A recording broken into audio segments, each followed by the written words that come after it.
I'm sorry for that. For your sake. I don't play accurately. Anyone can play accurately, but I play with wonderful expression. As far as the piano is concerned, that is my forte. I keep science for life. Yes, sir. And speaking of the science of life, have you got the cucumber sandwiches cut ready right now? Yes, sir. Oh, very nice.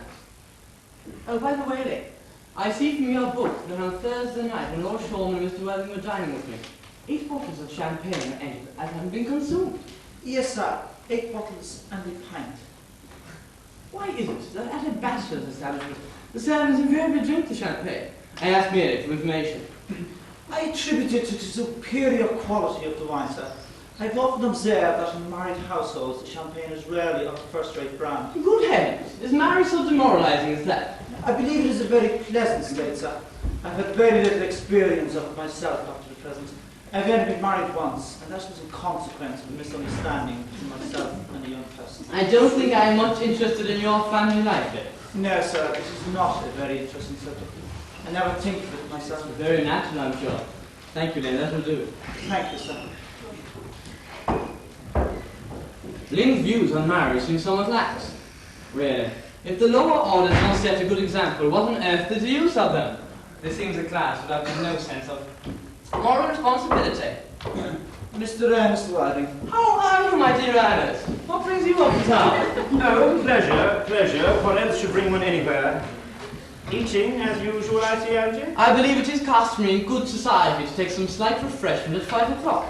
Where have you been since last Thursday? In the country. What on earth do you do that? When one is in town, one amuses oneself. When one is in the country, one amuses other people. It is excessively boring. And who are the people you amuse? Oh, neighbours, neighbours. Got nice neighbours in your part of Shropshire? Perfectly horrid. Never speak to one of them. How immensely you must amuse them.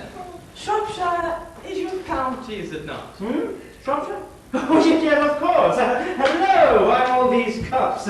Why, cucumber sandwiches. Why such reckless extravagance in one so young? Oh, it's coming to tea. Oh, merely Aunt Augustine, Gwendolyn. Oh, perfectly delightful. That is all very well. But I don't think Aunt Augustine will quite approve of your being here. May I ask why? My dear fellow, the way you flirt with Gwendolyn is perfectly disgraceful. It is almost as bad as the way Gwendolyn flirts with you. I am in love with Gwendolyn. I have come up to town expressly to propose to her. I thought you said you'd come up for pleasure. I call that business. How utterly unromantic you are. I really don't see anything romantic in proposing. It is very romantic to be in love. But there is nothing romantic about a definite proposal. Why, one may be accepted. One usually is, I believe. Then the excitement's all over. The very essence of romance is uncertainty. If ever I get married, I'll certainly try to forget the fact. I have no doubt about that, dear Algy. The divorce court was specially invented for people whose memories are so curiously constituted. Oh, there is no speculating on that subject. Divorce I may never. Kindly don't touch the cucumber sandwiches. They're ordered specially for Aunt Augusta. Well, you've been eating them all the time. That is quite a different matter. She's my aunt. Have some bread and butter. No. The bread and butter's for Gwendolyn. Ah. Gwendolyn is devoted to bread and butter. Very good bread and butter it is, too. Well, my dear fellow, you need not eat as if you were going to eat at all. You behave as if you were married to her already. You are not married to her already, and I don't think you ever will be. Why on earth do you say that? Well, in the first place, girls never marry them and they're flirted.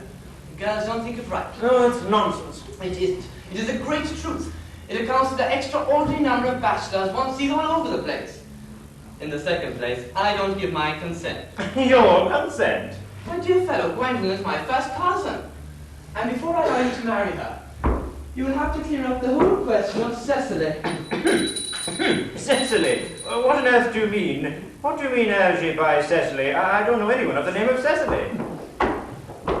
Bring me that cigarette case Mr. Worthing left in the smoking room the last time you dined here? Yes, sir. Do you mean to say that you've had my cigarette case all this time? I wish to goodness you had let me know. I've been writing frantic letters to Scotland Yard about it. I was very nearly offering a large reward. Well, I wish you would offer one. I happen to be more than usually hard up. There's no good offering a large reward now that the thing is found. I think that is rather mean of you, Ernest, I must say. However, it makes no matter. For now that I look at the inscription inside, I find the thing isn't yours after all. Of course it's mine. You've seen me with it 100 times, and you have no right whatsoever to read what is written inside. It's a very ungentlemanly thing to read a private cigarette case. Oh, it is absurd to have a hard and fast rule about what one should read and what one shouldn't. More than half of modern culture depends on what one shouldn't read. I am quite well aware of the fact, and I don't propose to discuss modern culture. It isn't the sort of thing one should talk of in private. I simply want my cigarette case back. Yes, but this isn't your cigarette case. This cigarette case is a present from someone of the name of Cecily. And you said you didn't know anyone of that name. Oh, if you want to know, Cecily happens to be my aunt. Your aunt? Yes, charming old lady she is too. Lives at Tunbridge Wells. Just give it back to me. Why you should call herself Little Cecily, if she's your aunt who lives at Tunbridge Wells. From Little Cecily, with her fondest love. My dear fellow, what on earth is there in that? Some aunts are tall, some aunts are not tall. That is a matter that surely an aunt may be allowed to decide for herself. You seem to think that every aunt should be exactly like your aunt. That's absurd. For heaven's sake, give me back my cigarette. Yes, why does your aunt call you her uncle? From Little Cecily, with her fondest love, to her dear Uncle Jack. There is no objection, I admit, to an aunt being a small aunt. But an aunt, no matter what her size may be, should call her own nephew her uncle. I can't quite make out. Besides, your name isn't Jack at all, it's Ernest. It isn't Ernest, it's Jack. You have always told me it was Earnest. I have introduced you to everyone as Ernest. You answer to the name of Ernest. You look as if your name was Ernest. You're the most earnest-looking person I ever saw in my life. It is perfectly absurd you're saying your name isn't Ernest. It's on your card. Here is one of them. Mr. Ernest Worthing, B4 the Albany. I'll keep this as proof that your name is Ernest, if ever you try to deny it to me, or to Gwendolyn, or to anyone else. Oh, well, my name is Ernest in town and Jack in the country. And the cigarette case was given to me in the country. Yes, but that does not account for the fact that your small Aunt Cecily, who lives at Tunbridge Wells, calls you her dear uncle. Come on, old boy, you better have the thing out at once. Oh, my dear Algie, you're talking exactly as if you were a dentist. It is very vulgar to talk like a dentist when one isn't a dentist. It produces a false impression. Well, that is exactly what dentists always do. Now, go on. Tell me the whole thing. I may mention I've always suspected you of being a confirmed and secret Bunburyist. And I'm quite sure of the fact now. Bunburyist? What on earth do you mean by a Bunburyist? I'll reveal to you the meaning of that incomparable expression as soon as you are kind enough to inform me why you are Ernest in town and Jack in the country. Oh, well, produce my cigarette case first. Here it is. Now produce your explanation. And pray make it improbable. My dear fellow, there is nothing improbable about my explanation at all. In fact, it's perfectly ordinary. Old Mr. Thomas Cardew, who adopted me when I was a little boy, made me in his will guardian to his granddaughter, Miss Cecily Cardew. Cecily, who addresses me as her uncle, from motives of respect that you could not possibly appreciate, lives at my place in the country under the charge of her admirable governess, Miss Prism. Where is that place in the country, by the way? That is nothing to you, dear boy. You are not going to be invited. I may tell you candidly that the place is not in Shropshire. I suspected that, my dear fellow. I have Bunburyed all over Shropshire on 2 separate occasions. Now, go on. Why are you Ernest in town and Jack in the country? My dear Algie, I don't know whether you'll be able to understand my real motives. You are hardly serious enough. When one is placed in the position of guardian, one has to adopt a very high moral tone on all subjects. It's one's duty to do so. And as a high moral tone can hardly be said to conduce very much either to one's health or one's happiness. In order to get up to town, I have always pretended to have a younger brother of the name of Earnest, who lives in the Albany and gets into the most dreadful scrapes. That, my dear Algie, is the whole truth, pure and simple. The truth is rarely pure and never simple. Modern life would be very tedious if it were either, and modern literature a complete impossibility. No, wouldn't be at all a bad thing. Literary criticism is not your forte, my dear fellow. Don't try it. You should leave that to people who haven't been at a university. They do it so well in the daily papers. What you really are is a Bunburyist. I was quite right in saying you were a Bunburyist. You are one of the most advanced Bunburyists I know. What on earth do you mean? You have invented a very useful younger brother called Ernest, in order that you may be able to come up to town as often as you like. I have invented an invaluable permanent invalid called Bunbury, in order that I may be able to come down to the country whenever I choose. Bunbury is perfectly invaluable. If it wasn't for Bunbury's extraordinarily bad health, for instance, I wouldn't be able to dine with you tonight at Willis's, for I've really been engaged to Aunt Augusta for more than a week. I haven't asked you to dine with me anywhere tonight. I know, you were absurdly careless about sending out invitations. It is very foolish of you. Nothing annoys people so much as not receiving invitations. You had much better dine with your Aunt Augusta. I haven't the remotest intention of doing anything of the kind. To begin with, I dine there on Monday, and once a week is quite enough to dine with one's own relations. In the second place, whenever I do dine there, I am always treated as a member of the family, and either sent down with no woman at all, or two. In the third place, I know perfectly well whom she will place me next to tonight. She will place me next to Mary Farquhar, who always flirts with her own husband across the dinner table. That is not very fair. Indeed, it's not even decent. And that sort of thing is enormously on the increase. The amount of women in London who flirt with their own husbands in public is perfectly scandalous. It is simply washing one's clean linen in public.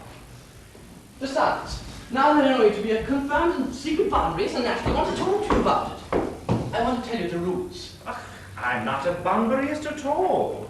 If Gwendolen accepts me, I am going to kill my brother. Indeed, I think I'll kill him in any case. Cecily is a little too much interested in him. It's rather a bore.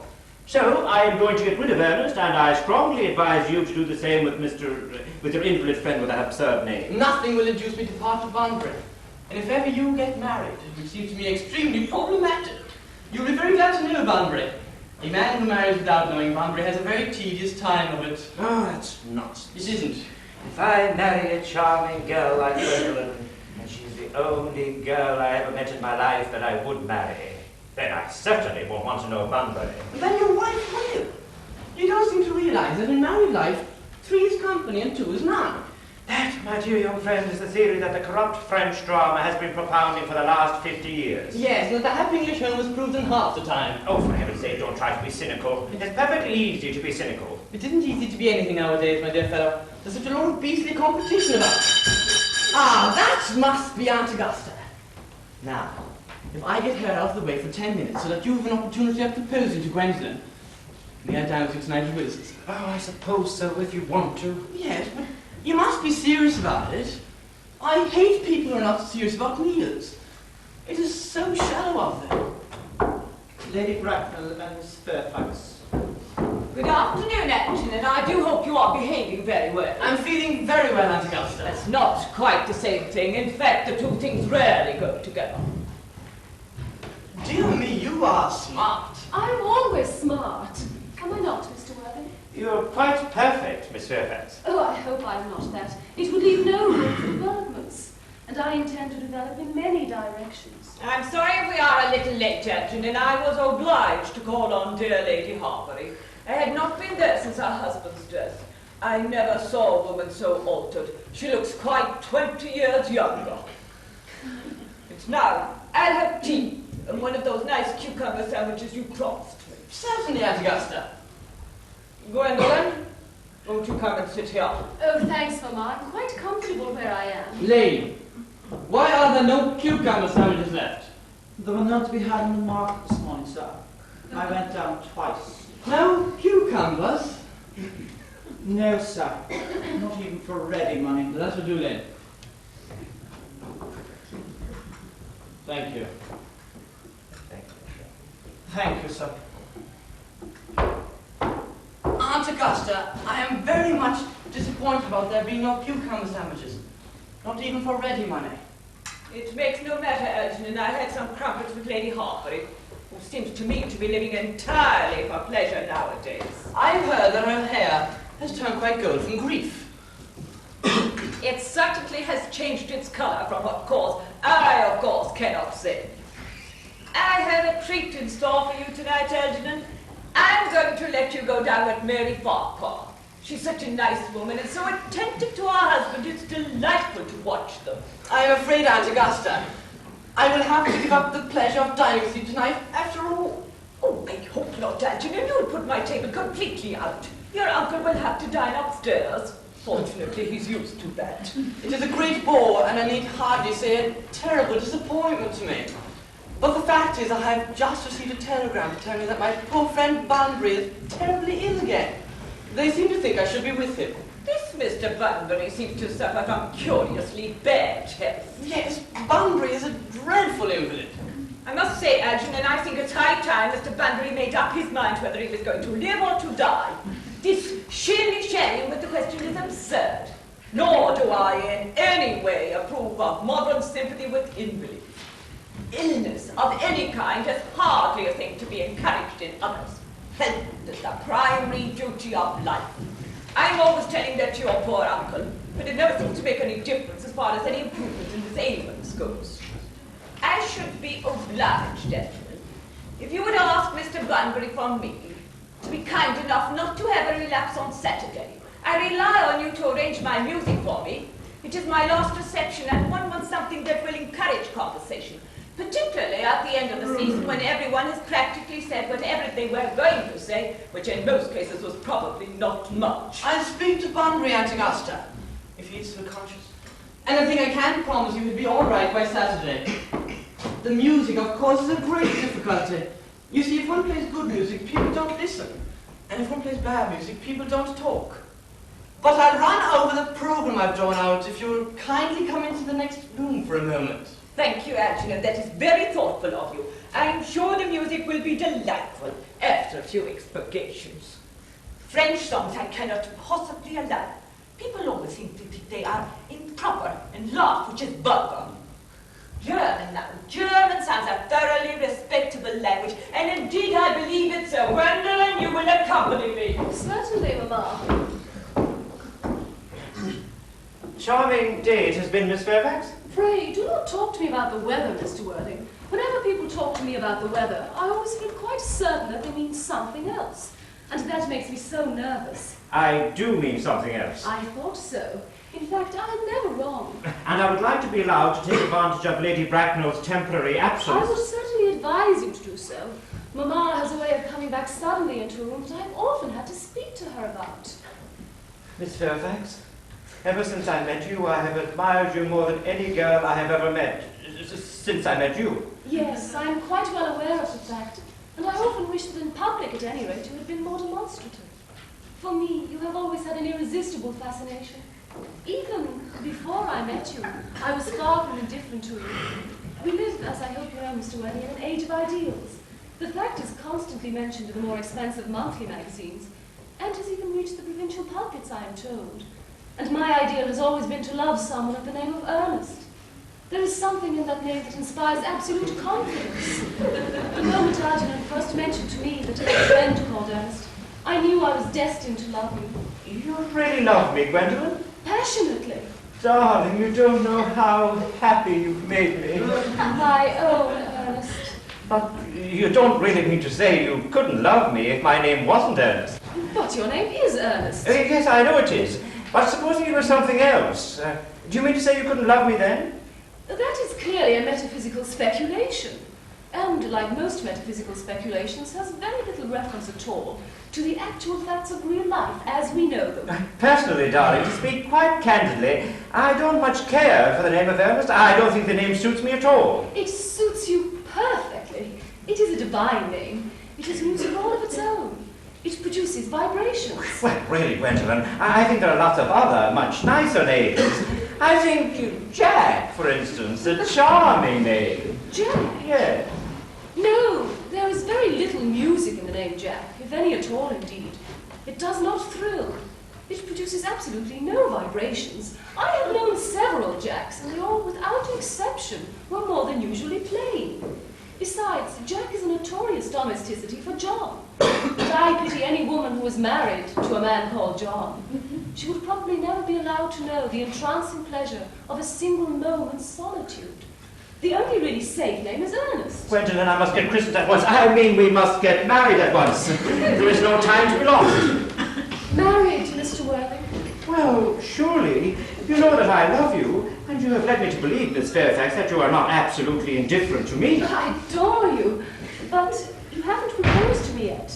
Nothing has been said at all about marriage. The subject has not even been touched on. Well, may I propose to you now? I think it would be an admirable opportunity, Mr. Worthing, and to spare you any possible disappointment. I think it only fair to tell you quite frankly beforehand that I am fully determined to accept you. Gwendolen! Yes, Mr. Worthing. What have you got to say to me? You know what I've got to say to you. Yes, but you don't say it. Gwendolen, will you marry me? Of course I will, darling. How long you have been about it. I am afraid you have had very little experience in how to propose. My own darling, I've never loved anyone in the world but you. Yes, but men often propose for practice. I know my brother Gerald does. All my girlfriends tell me so. Oh, what wonderful blue eyes you have, Ernest. They really are quite blue. I hope you will always look at me just like that. Mr. Worthing! Rise, sir, from that semi-recumbent posture. It is most inattentive. Mamma, I must beg you to retire. This is no place for you. Besides, Mr. Worthing has not quite finished yet. Finished what, may I ask? I am engaged to Mr. Worthing, Mamma. Pardon me, you are not engaged to anyone. When you do become engaged to someone, either I or your father, should his head permit him, will inform you of the fact. An engagement should come on a young girl as a surprise, pleasant or unpleasant as the case may be. It is hardly a matter she could be allowed to arrange for herself. And now, Mr. Worthing, there are a few questions I would like to put to you. While I am making these inquiries, you, Gwendolen, will wait for me below in the carriage. Mamma! In the carriage, Gwendolen. Yes, Mamma.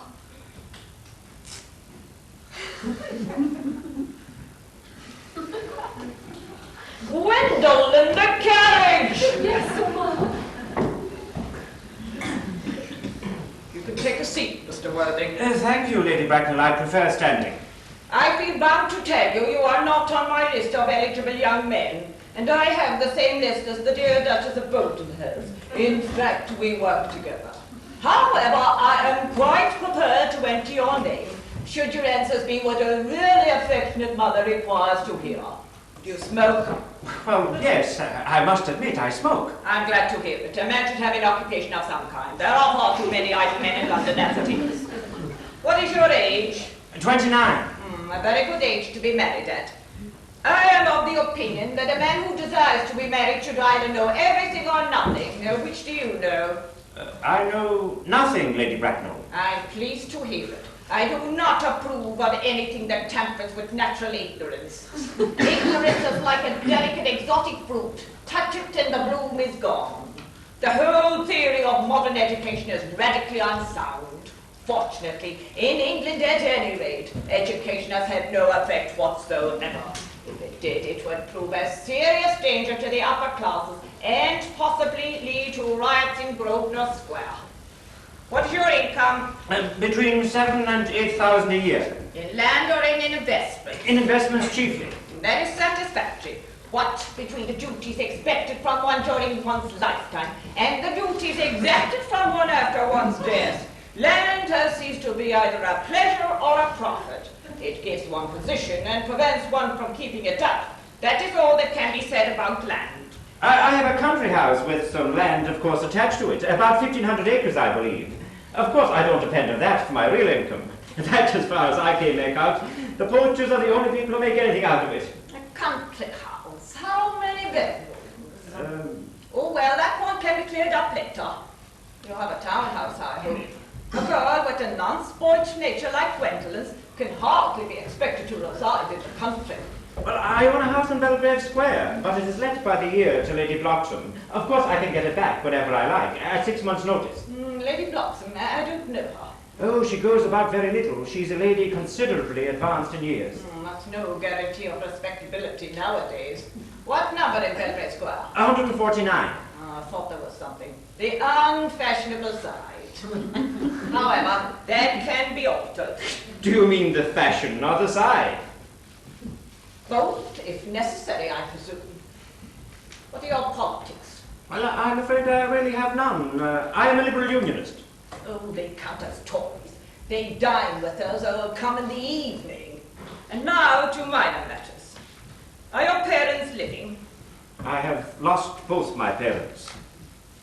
To lose one parent, Mr. Worthing, may be regarded as a misfortune. To lose both looks like carelessness. Who was your father? He was obviously a man of wealth.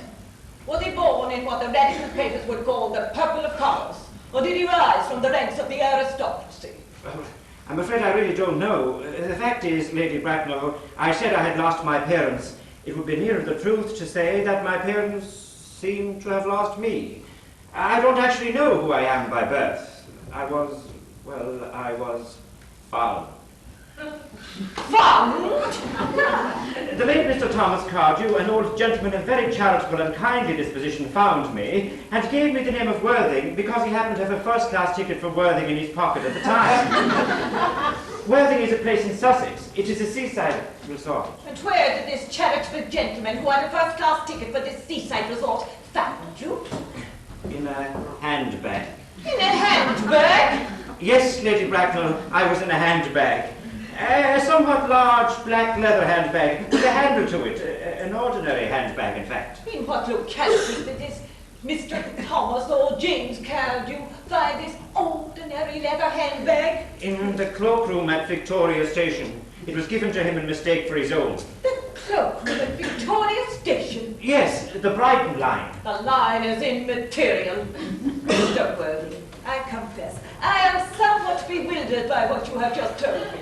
To be born, or at any rate bred in a handbag, whether it has handles or not, seems to me to display a contempt for the ordinary decencies of family life that remind one of the worst excesses of the French Revolution, and I presume you know what that particular movement led to.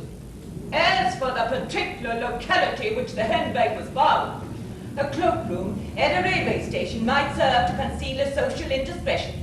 Has indeed probably been used for that purpose before now, but it could hardly be regarded as an assured basis for a recognized position in good society. May I ask you then what you would advise me to do? I need hardly say I would do anything in the world to ensure Gwendolyn's happiness. I would strongly advise you, Mr. Worthing, to try and acquire some relations as soon as possible, and to make a definite effort to produce, at any rate, one parent of either sex before the season is quite over. I don't see how I could possibly manage to do that. I can produce the handbag at any moment. It is in my dressing room at home. I really think that should satisfy you, Lady Bracknell. Me, sir? What is it to do with me? You can hardly think that I and Lord Bracknell would allow our only daughter, a girl brought up with the utmost care, to marry into a cloakroom and form an alliance with a parcel? Good morning, Mr. Worthing.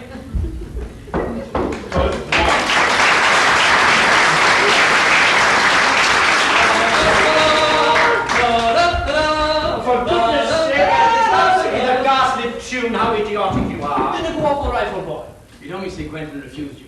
I knew it was the way she has. She's always refusing people. I think it's most ill-natured of her. Oh, Gwendolyn is right as a trivet. As far as she is concerned, we are engaged. Her mother is perfectly unbearable. Never met such a gorgon. I don't really know what a gorgon is, but I'm quite sure Lady Bracknell is one. In any case, she's a monster without being a myth, which is rather unfair. Oh, I beg your pardon, Algy. I suppose I shouldn't talk about your own aunt in that way before you. My dear boy, I love hearing my relations abused. This is the only way I put up with them. Relations are simply a tedious pack of people who haven't the remotest knowledge of how to live, nor the smallest instinct about when to die. Oh, that's nonsense. It isn't. Well, I won't argue about them, Algy. You always want to argue about things. Well, that is exactly what things were originally made for. Upon my word, if I thought that, I'd shoot myself. You don't think there's any chance of Gwendolyn becoming like her mother in about 150 years, do you, well? All women become like their mothers. That is their tragedy. No man does. That's it. Is that clever? It's perfectly phrased and quite as true as any observations if life should be. Oh, I'm sick to death of cleverness. Everybody is clever nowadays. You can't go anywhere without meeting clever people. The thing has become an absolute public nuisance. I wish to goodness we had a few fools left. We have. I should extremely like to meet them. What do they talk about? The fools? Oh, well, the clever people, of course. What fools? By the way, have you told Gwendolyn the truth about your being Earnest in town and Jack in the country? My dear young fellow, the truth isn't quite the sort of thing one tells to a nice, sweet, refined girl. What extraordinary ideas you have about the way to behave to a woman. The only way to behave to a woman is to make love to her if she's pretty, and to someone else if she's plain. By the way, what about your brother? What about the profligate Earnest? Oh, before the end of the week I shall have got rid of him. I've seen he died in Paris of apoplexy. Lots of people die of apoplexy quite suddenly, don't they? Yes, but it's hereditary, my dear fellow. It's the sort of thing that runs in families. You had much better say a severe chill. You're sure a severe chill isn't hereditary or anything of the kind? Of course it isn't. Very well then, my poor brother Earnest is carried off suddenly in Paris by a severe chill. That gets rid of him. But I thought you said that Miss Cardew was a little too much interested in your poor brother Earnest. Won't you feel his loss a great deal? Oh, that's all right. Cecily's not a silly romantic girl, I'm glad to say. She's got a capital appetite, goes for long walks and pays no attention at all to her lessons. Why, I'd like to meet Cecily. I'll take very good care you never do. She's excessively pretty and only just 18. Have you told Gwendolen yet that you've an excessively pretty ward who's only just 18? Oh, one doesn't blurt these things out to people. Cecily and Gwendolen are perfectly certain to be extremely great friends. I'll bet you anything you like, and half an hour after they've met, they'll be calling each other sister. Women only do that when they've called each other a lot of other things first. Now, if we want to get a good table at Willis's, we really must go and dress. You know, it's nearly 7. Oh, it always is nearly 7. Well, I'm hungry. I never knew you when you weren't. What shall we do after dinner? Go to the theatre. Oh, no, I loathe listening. Well, shall we go to the club then? No, I hate talking. We might trot round to the Empire at 10. Oh, no, I can't bear looking at things. It's so silly. Well, what shall we do? Nothing. It's awfully hard work doing nothing. However, I don't mind hard work when there is no definite object of any kind. Miss Fairfax. Gwendolen, upon my word. Algy, kindly turn your back. I have something very particular to say to Mr. Worthing. Really, Gwendolen, I don't think I can allow this at all. Algy, you always adopt a strictly immoral attitude towards life. You are not quite old enough to do that. Ernest, darling. Ernest, we may never be married. From the expression on Mamma's face, I fear we never shall. Few parents nowadays pay any regard to what their children say to them. The old-fashioned respect for the young is fast dying out. Whatever influence I ever had over Mamma, I lost at the age of 3. But although she may prevent us from becoming man and wife, and I may marry someone else and marry often, nothing that she can possibly do can alter my eternal devotion to you. Dear Gwendolen. The story of your romantic origin, as related to me by Mamma, with unpleasing comments, has naturally stirred the deeper fibres of my nature. Your Christian name has an irresistible fascination. The simplicity of your carriage makes you exquisitely incomprehensible to me. Your town address at the Albany I have. What is your address in the country? The Manor House, Walton, Hertfordshire. There is a good postal service, I suppose. It may be necessary to do something desperate. That, of course, will require serious consideration. I would communicate with you daily. My own one. How long do you remain in town? Till Monday. Good. Algy, you may turn round now. Thanks, I've turned round already. You may also ring the bell. You will let me see you to your carriage, my own darling? Certainly. I will see Miss Fairfax out there. A glass of sherry, Lane. Yes, sir. Tomorrow, Lane, I'm going Bunbury. Yes, sir. I shall probably not be back till Monday. You can put up my dress suits, my smoking jacket, and all my Bunbury suits. Yes, sir. I hope tomorrow will be fine, Lane. It never is, sir. Lane, you're a perfect pessimist. I do my best to give satisfaction, sir. Thank you.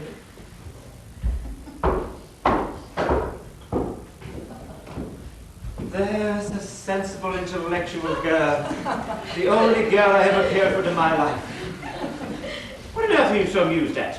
Oh, I'm a little anxious about Bunbury, that was all. If you don't take care, your friend Bunbury will get you into a serious scrape someday. I love scrapes. They're the only thing that are never serious. Oh, that's nonsense. You never talk anything but nonsense. Nobody ever does.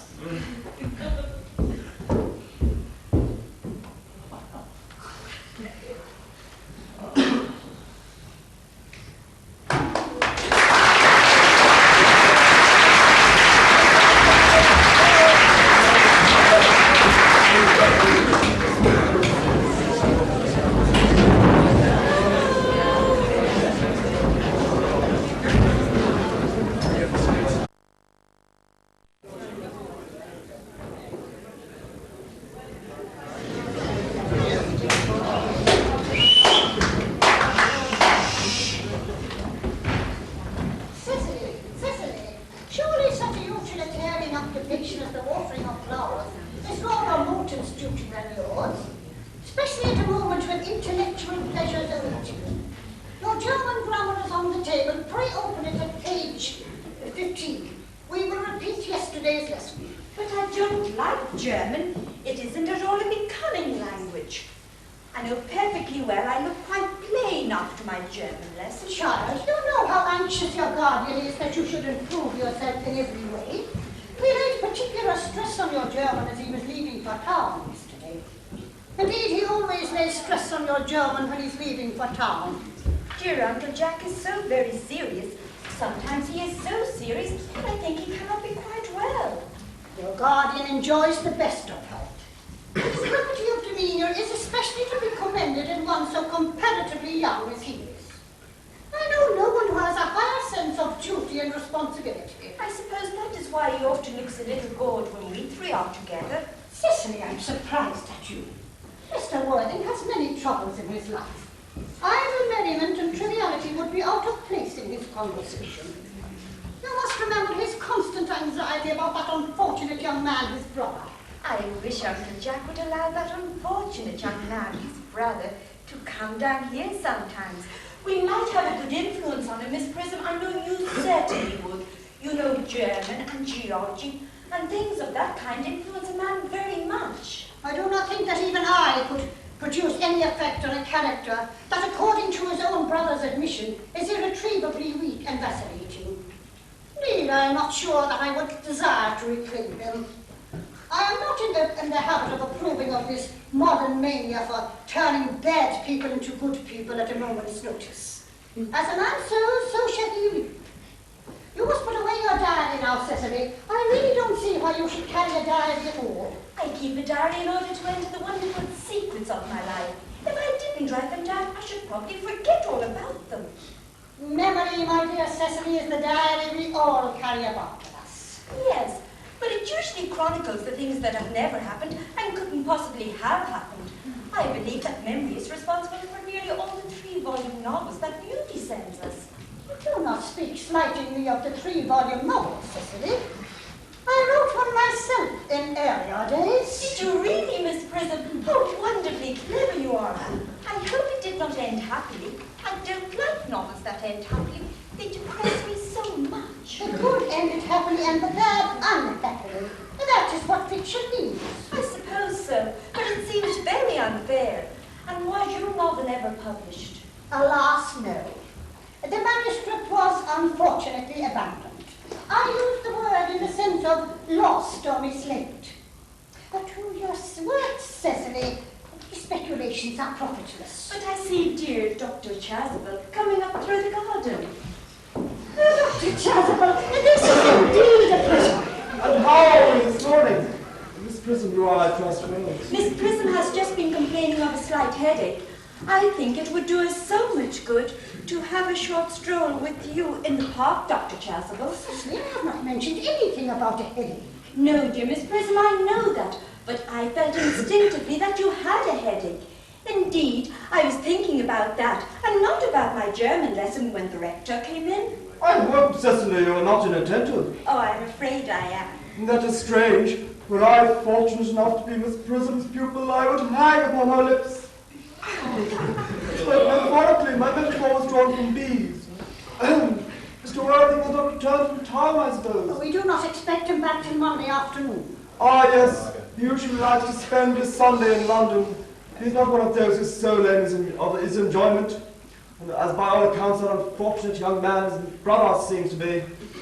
But I must not disturb Egeria and her pupil any longer. Egeria? My name is Letitia, Doctor. A classical allusion merely drawn from the pagan authors. I shall see you both no doubt at evening song. I think I will have a stroll with you. I find I have a headache after all, and a walk might do it good.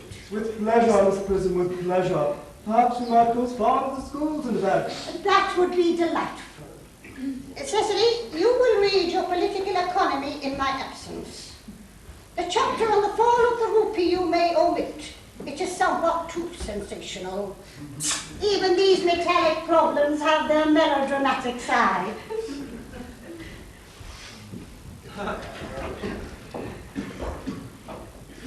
Horrid political economy, horrid geography, horrid German. Mr. Ernest Worthing has driven over from the station, miss. He's brought all his luggage with him.